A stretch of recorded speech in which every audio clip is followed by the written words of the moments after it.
Welcome back to the show for caregivers. That's family for caregivers. We are family as caregivers, and we're glad you're with us. 800-688-9522, 800-688-9522 if you want to be on the show. This is Peter Rosenberger. This is the nation's #1 show for the family caregiver, and I am so grateful to have you along with me. On the phone with me today is the author of the best-selling, it's called The Complete Elder Care Planner. Her new book is called Who Will Take Care of Me When I'm Old? This is Joy Loverde from Chicago. You're still in Chicago, right, Joy?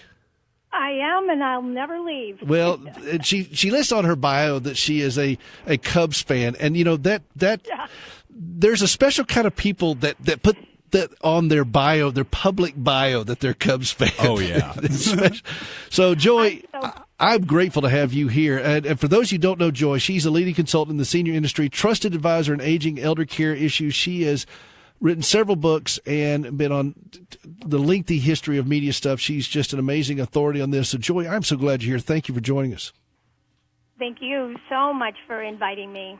I heard. I'm gonna start off with some math. We don't normally do this to guests because, but I'm gonna start off with some math. I've heard that there will be $1 trillion changing hands in caring for the baby boomer population. Does that resonate with you? That sounds good. Yes, it does. It's going to be an expensive proposition. As baby boomers, it's our responsibility to take care of our long-term care needs first, and then the needs of our family. I think every one of us who can turn around and look at family members behind us, they would agree. They'd say, take care of that financially and otherwise, and let me know what you're doing about it. Well, I was with my family this weekend, and while I was there, my best friend, we've been buddies since we were both 12 years old, and he came by. His mother passed away earlier this week, and we were just talking about how he's doing with it and so forth, and he said, as he was leaving, he said, it wouldn't hurt if you're going to die to have the decency to tell people where stuff is before you do. Absolutely. I mean, we're not mind readers, and it's so easy to do. Just put it in writing and then tell somebody you trust. So, what are some of the tips that you would have for folks as they're going through this? Okay, we're getting older. We got to deal with this stuff. Let's just go through some of the checklists that you talk to people when you serve as a consultant, when you talk in your book and so forth. Sure. What are some of the checklists, the big checklist points that we need to just start with right now? Okay, so number one is money. Definitely, how are we going to pay for long-term care, and how are we going to finance a longer life? Number one. Number two, where are we going to live, and who's going to take care of us where we live? Now, those two cannot be separated. When we think of housing, we have to think of housing with care, okay? That's number two. Number three is what you just mentioned, the paperwork. Get your paperwork in order and get somebody to be designated as a durable power of attorney. Without it, it's a total nightmare. Well, I was talking with some friends this morning at church, and they've got a family member that just passed away, and then there's the widow that's left, and the home, and she wants to age in the home. 92% of people do want to age in the home, but that's not always feasible. In fact, it's rarely feasible. It's good for a little while, but nobody talks about the elephants in the room, especially if we don't have people who are overseeing our decision-making. So if we're aging solo, when we all say, I love my house, I never want to leave, but dementia or forgetfulness sets in, we're really putting ourselves at risk. Not to mention the fact that our house is getting old at the same time we are. How are we going to continue to pay for these blown-out roofs and the broiler goes, just explodes? I mean, there comes a time when it makes sense to start to look at how much stuff you have and then just look to the next phase, and it's some kind of community lifestyle. Well, the other thing, we had one of our longtime friends of the show came on, and I want to run this by you as well. It's not that I'm doubting her word, because I just think it needs to be reinforced all the time on this particular topic. If you do take someone out of the home and you transition them into a community-type living, assisted-type living, so forth, it's so important that you take pictures of the house as it is, where stuff is, because it's very disorienting for elderly people to move into a different environment. And that's such a great idea. Yeah, and so great idea. they suggested you always take pictures and try to recreate at least the bedroom as much as possible. Because we've all had those kinds of moments when we're staying somewhere else. We wake up, we have no idea what room we're in, kind of thing. Okay, so here's something fun. Here's a fun experiment. Next time you're home, go to your kitchen. Wherever you keep your forks and knives, move them to a different drawer and see how long it takes you to not go to the drawer you're used to finding them. We are so living by memory, all of us. Now, wait, I'm absolutely doing that as soon as I get home. That John, sounds like too much fun. John does that on a regular basis. I do that just to mess with the kids. Oh, it's mind-blowing. We just go, wait, we all just kind of live in our environment by memory. And, boy, when you move someone, it's so hard. So take some pictures of that and so forth. All right, so we've got money. I was talking to a friend of mine who's a neurologist here in Vanderbilt, and he said when the diagnosis comes down for Alzheimer's, I said, what's the first thing that people start talking about? He said, hands down, money. How are we going to pay for this? Because Alzheimer's is a very expensive disease because it's not terminal immediately. And it's a chronic. It's chronic, just like you would if you had arthritis, which is also very expensive. And you can plan financially for Alzheimer's. And the best place to go is to the Alzheimer's Association. Just Google that, and boy, do they have a lot of information for people financially and otherwise. Well, now talk about your book now. It's called Who Will Take Care of Me When I'm Old? Now, you've answered that question, I would assume, because you've written the book for it. Or is the book a question just in general that you're trying to solicit some help here? It goes both ways. Most people get it right away that who's going to take care of me when I'm old is me.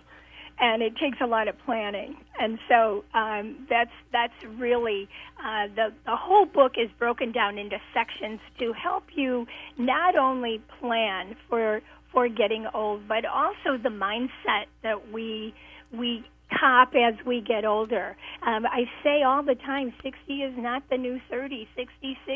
Stay there, mentally and otherwise. 60 is not the new 30. John, did you hear that? I don't know how I feel about it yet. Well, you're still in your 30s, John. John is still in his 30s. I'm looking at the sunny side of 60. And so tell me one more thing here. Now, you speak all over. When people come up to you or when companies ask you to come in and speak and so forth, what's the hot, frustrating issue that you seem to end up spending more time with when you're talking to folks and consulting with folks and speaking on television and so forth? I'm not ready yet. That's what people don't get. They don't connect the dots between, well, I'm not old yet. I'm not ready yet. I don't need to think about this yet. And so it's when do I need to think about this? Well, the answer is right this minute. So that's the interesting question I get almost all the time. When should I consider doing all this? Well, how about right now? Well, now, do you offer some kind of easy step-by-step just checklist within the book? And you got the elder care planners. I mean, that's a best-selling. I assume that's what's in there. And I'm sorry I didn't get a chance to go through all that completely with the holidays coming up and so forth. But sure. Do you go through that and just kind of give people you kind of hold their hand and walk them through this? I do. In both books, there are checklists and there are worksheets that are available to download online, and you can actually customize them from my website. Oh, that is so. Now, what is the website? It's elderindustry.com. elderindustry.com. And I'll link to that in the when I podcast this particular episode out and the blog post as well, because we want people to have that. Again, this show is all about creating resources for family caregivers, and this is an important part of it. Planning. An ounce of prevention is worth a pound of cure. And we're about trying to navigate through these very difficult situations as peacefully and as abrasively free as possible. And because once you get into it, I mean, Joy, you and I both have seen this. We've seen families disintegrate over these issues. Yes. This is when push comes to shove. Families either get it together, have to forget about that past, stop being mad at your sister who never gave you the wagon, stop telling mom you always liked Peter best. Hey, Peter Best. I could get that. Right. We just have to all be grown up. Well, and that's hard for a lot of folks, Joey. It really is. But this is that time when I heard there's an actual verb now called adulting. John, have you heard that? That is a gerund. Is that no? They're using it as a verb. I know. A gerund is a subset of verbs. Peter. Well, okay, I was being pedantic. John, just because I'm an author doesn't mean I actually know the English language. You sprung math on me earlier. Okay. All right, this is my revenge. Joey, you'll have to excuse us. I graduated, thank you, Lottie, from high school. But it's they're calling it adulting, but I think caregiving is the ultimate adulting. I think that it's. That's when we have to step up and put our big boy pants on, our big girl pants on, and say, you know what, we're going to have to just deal with this. And as far as I'm concerned, it is the most rewarding family responsibility there is. You can't get this time back with your parents. It's the best thing in the world. You just have to look at it like that. All right, now, on that subject, we only got just a few minutes left here. The best thing in the world, last year, the Cubs won the World Series. This year, not so much. Have you been able to process this again? Are you going back to the way you used to be? Is it going to be another 100 years or whatever? Or how do you feel about this, Joy? Well, it's all related to my work. We Cubs fans are used to long-term suffering. Too right you are. So that's why you're such an expert at this. You've really got right. long-term care laid out. No, bless your hearts. That's the tip of the day for caregivers. We always have a caregiver tip of the day, and today's was laughter. And so you fit right into that, Joy, because so many caregivers don't laugh, and you have you live up to your name, and I love that about you, and I'm so grateful that you took the time to call into the show and spend some time with us. And again, tell us your website again so people can find you. Elderindustry.com. Elderindustry.com. And this is Joy Loverde. She's in Chicago. She knows what she's doing. She's got the resources out here. We're putting it right in your hands. She probably knows where to get a good slice of pizza. I bet she does know it. Yeah. Now, I personally have been to Gino's East. And that's the best. That is a fine place to eat over there, and I do love it, and I do enjoy getting up to Chicago when we get up there. I actually, you know what, I was sitting there, I walked out of the hotel, and he's sitting on the street just talking to somebody, and he was just hanging out with Keanu Reeves right there in Chicago, down there by the White Hotel. Is it the White Hotel? Let's see, yeah. Downtown. It's right off of Michigan Avenue. Yeah, and it was. You have to promise me. You have to promise me if you come back, you let me know. I will, and it's a great town, and you're a delight to call, and you're welcome anytime because this is an issue that's not going to go away, and we want to make sure people have all the resources they could possibly have. This is her book is called, and please get a copy of this. It is called Who Will Take Care of Me When I'm Old. This is her newest book, and she also has her best-selling book, which is called The Complete Elder Care Planner. This is Joy Loverde, and please take advantage of this. Joey, thanks so much for the call, and I do appreciate it very much. Thank you, Peter. Listen, this is what this show is all about. We are so committed to providing you as many resources as we can to help you stay strong and healthy. You don't have to crash and burn as a caregiver. I'm 31 years into this, and there's some things I've learned along the way, and we bring in people who have a lot of experience, who have a lot of understanding, who are committed themselves to getting stronger and healthier through the process. And the way we get stronger and healthier is not by isolating ourselves, it's pushing against that isolation that all caregivers feel.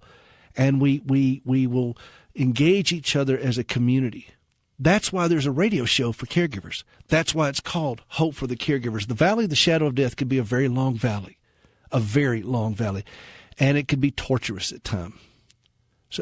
But it says clearly in Scripture, if you keep on reading, Psalm 23, I will fear no evil, for thou art with me. All right? This is a lesson that I have learned, and I'm learning, and I'm going to learn again tomorrow and throughout the rest of my life. And sometimes we are just slipping our scared hand into his scarred hands. That's what we do. That's how you do it. And when we get isolated, and that's one of the 3 I's that every caregiver deals with. We lose our independence, we lose our identity, and we become isolated. But now we have a mechanism where we can connect each other to community and strengthen each other along the way. people like Joy who call into the show and share from their own experience, from their own journey of doing this. And you have your own journey as well, and people need to hear from you. Every time you talk about it, every time you say it with your mouth and get it out, we all get stronger because of it. 800-688-9522. 800-688-9522. In this season of gratitude and Thanksgiving, I'm thankful for you. Thanks for taking the time to listen to us this day, and we'll be right back.